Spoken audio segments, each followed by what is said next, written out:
Break के बाद एक बार फिर से आपको खुशामदीद कहते हैं। नाज़रीन, कल से लेकर आज तक पूरी दुनिया में पाकिस्तान की बेइज्जती हो रही है। पाकिस्तान के किरदार पे कुछ मार्क लग रहा है। नन्हे मासूम नौमौलूद 14 बच्चे उस जगह पर जलकर राख हो जाते हैं जहाँ पर उनकी ज़िंदगियाँ बचाने के लिए उनको रखा गया था। और इस लेवल की गफलत, ना वहाँ पर फायर हाइड्रेंट्स मौजूद थे, ना वहाँ पर अमला मौजूद था, ना वहाँ पर डॉक्टर्स मौजूद थे, ना वहाँ पर एमरजेंसी एग्ज़िट मौजूद था। दरवाजे ताले लगा के अंदर से बंद किए हुए, खुदा ना खास्ता कुछ हो जाए कोई रोकने वाला भी नहीं। इस लेवल की नेग्लिजेंसी। और PIMS hospital, Pakistan institute of medical sciences, आप सोचिए कि क्या नाम रखा हुआ है। और फिर विफाक के अंडर आता है। विफाकी दारुल हुकूमत इस्लामाबाद दुनिया का दूसरा खूबसूरत तरीन कैपिटल कहलाता है। और हालात क्या हैं आपके सामने हैं। सरकार का अस्पताल है और मिनिस्टर हेल्थ साहब जिस तरह से वो आए, जिस तरह से उन्होंने प्रेस कॉन्फ्रेंस की, और कल ये भी खबरें गर्दिश कर रही थी कि उन्होंने अपना इस्तीफ़ा पेश किया था। वज़ीर आज़म साहब ने इस्तीफ़ा नहीं माना। वो एक निजी टीवी के इंटरव्यू में बैठे हुए थे। पहला सवाल उनसे यही किया गया कि क्या आपने वाकई रेजिग्नेशन दिया था और रेजिग्नेशन को कबूल नहीं किया गया। और उन्होंने माजरत कर ली कि मैं इस सवाल का जवाब नहीं देना चाहता। क्यों नहीं देना चाहते आप जवाब? कराची में मिनिस्टर साहब रह रहे हैं, कराची में बैठे हुए हैं। वो कहाँ पर आके वफाकी दारुल हुकूमत के अस्पतालों को देखेंगे? वो कहाँ पर आकर जो है वो वहाँ के अस्पतालों के विजिट करेंगे? वो तो कराची में रहते हैं भाई, आपको ये भी ख्याल नहीं है। और कल वज़ीर आज़म साहब ने कहा भाई पहुँचो पीएम्स, फिर वो पहुँचे पीएम्स और वहाँ पर आकर प्रेस कॉन्फ्रेंस में भी अच्छे खासे वो औखे ही हो रहे थे। पंजाब में दौड़ें लग गई, इस्लामाबाद में वाक़या होता है, लाहौर में दौड़ें लग जाती हैं। सेक्रेटरी साहब जो है वो फौरी तौर पर, जी छुट्टी नहीं है कोई भी, कल ईद मिलादुन्नबी था, बड़ा प्यारा दिन था, छुट्टी कोई नहीं है, सबको बुला लिया, उठो जी दौड़ो दौड़ो दौड़ो दौड़ो, अस्पतालों के डिटेल्स लाओ। नोटिस जारी हुए अस्पतालों को, सरकारी अस्पतालों को, जी फायर हाइड्रेंट्स चेक करें, अमले को चेक किया जाएगा, टेस्ट लिया जाएगा। किसी को पता है कि आग कैसे बुझानी है? किसी को पता है इमरजेंसी से कैसे डील करना है? फायर हाइड्रेंट्स कहाँ कहाँ पे मौजूद हैं? एमरजेंसी एग्जिट कहाँ कहाँ पे मौजूद हैं?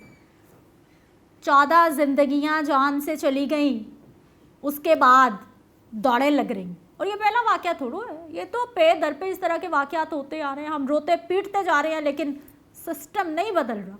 जिस तरह से मोहसिन नकवी साहब ने कहा कि पूरा सिस्टम कोलैप्स कर चुका है, इसका मतलब है कि हेल्थ सिस्टम भी आपका कोलैप्स कर चुका है। जावेद इकबाल साहब भी हमारे साथ मौजूद हैं। जावेद साहब, 14 जिंदगियां गई हैं और लाहौर में भी दौड़ें लग गई हैं। पहले सोए हुए थे, क्यों जागे हैं? सो जाए ना। जी मैडम, आपका सवाल मुकम्मल हो गया। बिस्मिल्लाहिर्रहमानिर्रहीम। आपका बहुत शुक्रिया। आप हमेशा एक अच्छे टॉपिक की तरफ आती हैं, एक अच्छी स्टोरी लेकर आती हैं और मुझे भी सच बात कहने का मौका मिल जाता है। देखिए, पहले आपने बात की वफाकी दारुल हुकूमत की और वफाकी इदारों की। अब देखिए, इत्तेहादी हुकूमत है और बेसिकली तो वज़ीर आज़म नून लीग के हैं और आसिफ अली ज़रदारी साहब और उनकी पार्टी भी इत्तेहादी है, MQM भी इत्तेहादी है। अब आपने, पहले मैं फेडरल में बात कर लूँ फिर पंजाब की तरफ आता हूँ। सही। आपने उस शख्स को जिसका नाम मुस्तफ़ा कमाल है, उसको आपने वजारत सेहत जैसा इंतहाई नाजुक, इंतहाई अहम, जिसका मरीजों की जिंदगियों के साथ तल्लक है, वो दे दिया। आप वो उस वजारत का कलमदान दे दिया। असल में चाहिए तो ये था कि 14 बेगनाम मुस्तकबिल कौम का आने वाली नस्ल के चिराग आपने गुल करवा दिए और आपकी गफलत से गुल हुए।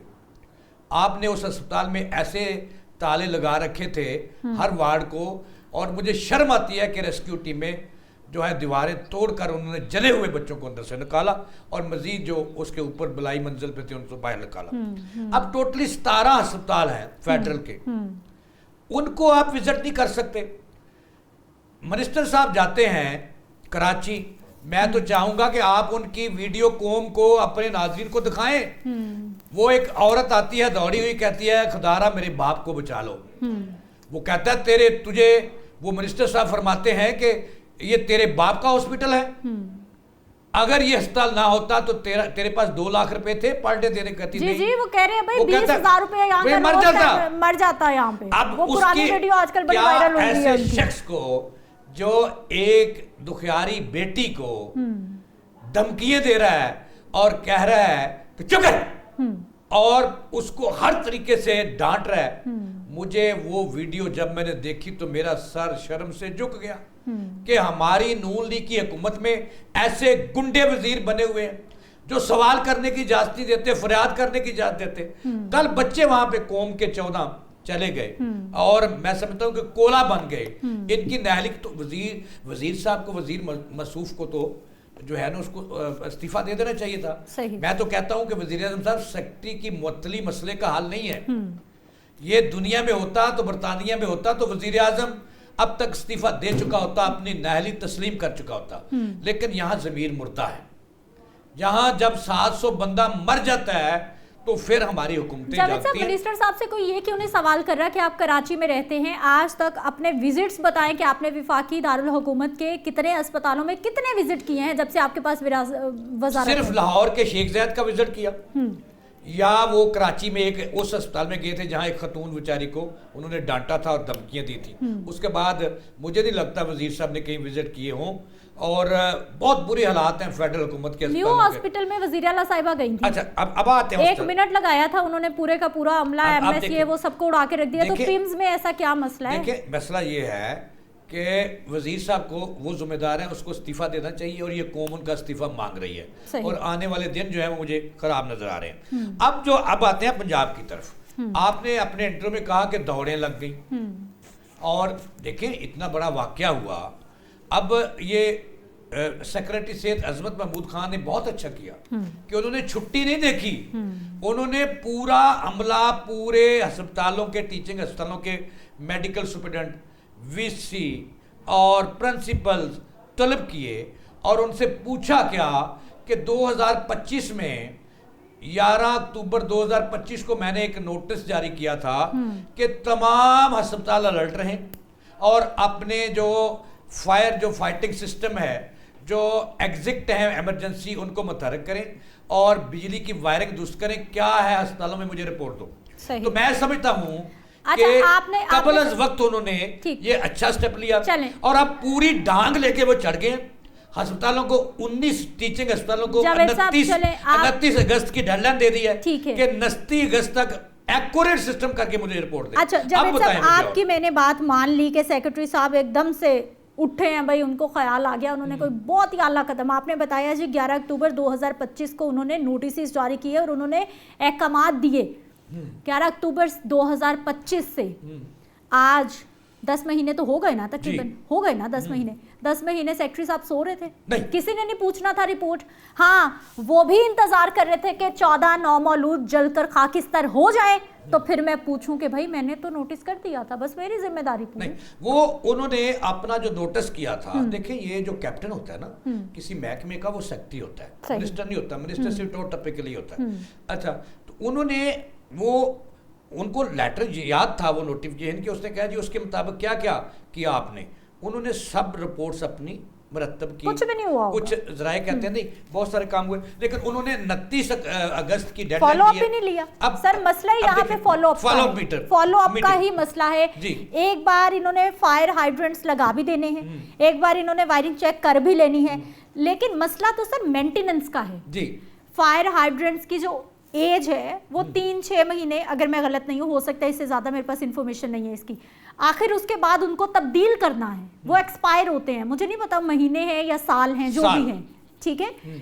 लेकिन उसके बाद जो है उसकी मेंटेनेंस किसने करनी है? सर मसला तो मेंटेनेंस का है। मैं अर्ज करता हूँ, इसके लिए पूरा अस्पतालों के अंदर एक मेंटेनेंस जो है, एक पूरा डिपार्टमेंट हर अस्पताल में इंजीनियरिंग पर मुश्तमिल, जिसका हेड एक एडिशनल एमएस होता है, वो पूरा एक M&R उस डिपार्टमेंट को कहते हैं।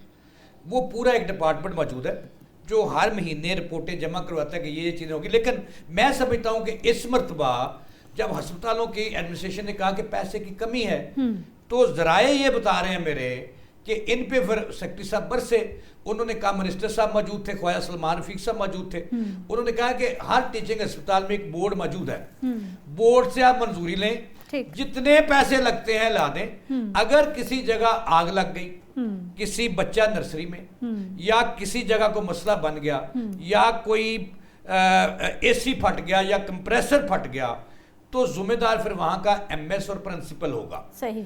अब वो ये तमाम तर मैयर्स लेकर एक रिपोर्ट मरतब करके 29 अगस्त डेडलाइन दी गई है, वो जमा करवाएंगे। उसके बाद फिर एक सेक्रेटरी की टीम निकलेगी जो उसको विजिट करेगी। देखिए, ये एक दिन का काम नहीं है। आप देखिए, पंजाब की मैं अगर बात करती हैं, पंजाब में 1 महीने पहले मैंने और आपने एक प्रोग्राम किया था कि छत गिर गई, 14 बच्चे मर गए। क्या बना उस इंक्वायरी का? कुछ भी नहीं बना सर। अच्छा, उससे पहले वो वैसे ही सिस्टम चल रहा है। देखिए, पंजाब में एक थोड़ी सी एग्जाम्पल फिट करने का दौर शुरू हो चुका है। अब देखिए, साहिवाल और फैसलाबाद में बच्चे मरे, आग लगी, नर्सरी में आग लगी, ठीक है। अब वहां ये हालात इक्वल हैं, मैं आपको सच्ची बात ये बताऊं, लेकिन कोशिश हो रही है कि ये हालात। देखिए, गरीब का बच्चा जिसके पास डिसिप्लिन के पैसे साहिवाल, और उसमें हम लोग कहते हैं कि चलो भाई, उधर तो हम कहते हैं भाई लाहौर में एमएस को गिरफ्तार करवाया, लाहौर इस्लामाबाद में हम कहते हैं भाई सारा पैसा, सारा बजट इन शहरों में लग जाता है। ऐसा ही है।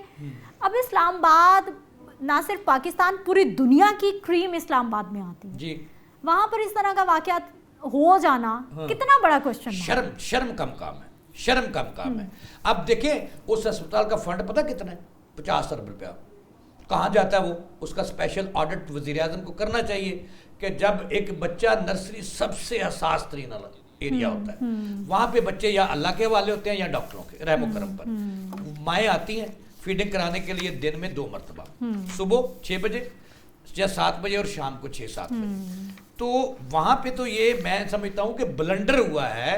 उनको तो किसी को नहीं छोड़ना चाहिए, टंग देना चाहिए। अब मिनिस्टर साहब ये कहते हैं कि गुल प्लाजा में भी तो आग लगी थी कराची के अंदर, तो वहां तो जो मुराद अली शाह हैं वजीर आला, उन्होंने तो इस्तीफा नहीं दिया था, मैं क्यों इस्तीफा दूं? ये ऐसी गलतियां होती रहती हैं। लेकिन मैं आपको सच्ची बात ये बताऊं कि अस्पतालों के जो फेडरल हुकूमत है उनके हालात बहुत बुरे हैं। सही। और पंजाब के भी जो डिस्ट्रिक्ट अस्पताल हैं उनके हालात बहुत बुरे हैं। जो नर्सरी हैं वहाँ हालात भी बहुत बुरे हैं। वहाँ जो आईसीयू हैं वहाँ हालात बहुत बुरे हैं। जो लोड है, मंजूर शुदा लोड है किसी अस्पताल का, हम उससे ऊपर जाकर चला रहे हैं। मसलन एक अस्पताल का लोड है बिजली का 4000 और हम चला रहे हैं 4700, और फिर धमाके ही होंगे। और जो वायरिंग सिस्टम है अस्पतालों का, ये सारा का सारा तब्दील होने वाला है। बहुत सीधा, अब सीधा है। अब मेयो अस्पताल देख लें कि उसको 200 साल से ज्यादा अरसा हो गया बने हुए, वायरिंग वही चल रही है, फिर आग तो लगेगी, तबाही तो आएगी। अब देना पैसे वहां तब्दील कराएं पूरा वायरिंग सिस्टम। अब मुझे पता चला कि आज जब सेक्रेटरी साहब ने कल ले दे किया, कल एक इजलास हुआ, एक आज हुआ, उसके बाद उन्होंने अस्पतालों को कहा है कि भाई ये अपना किबला दुरुस्त कर लो। हर अस्पताल ने एक लेटर आज नोटिफिकेशन जारी किया है जिसमें वो प्रोफेसर्स को लाए हैं कि हर जो वार्ड है उसका जो यूनिट का सरबराह वो प्रोफेसर, वो भी स्टेक होल्डर में शामिल होगा, वो भी रिपोर्ट दें। लेकिन वही बात है कि सेक्रेटरी ने इजाज़त दे दी है हर एमएस को, हर प्रिंसिपल को कि बोर्ड से इजाज़त लें, आपके खजाने भरे पड़े हैं, आप जितने पैसे लगते हैं लगा दें, ज़रूरत मज़ीद है तो हम देंगे। लेकिन जो फायर का सिस्टम है वो बेहतरीन होना चाहिए, नर्सरियाँ अपडेट होनी चाहिए। ठीक है। और जो CNW है उनके हवाले से ये भी मुझे पता चला है कि CNW को तमाम अस्पताल खत लिखें और बिल्डिंग की वैल्यूएशन करवाएं, वायरिंग की वैल्यूएशन करवाएं।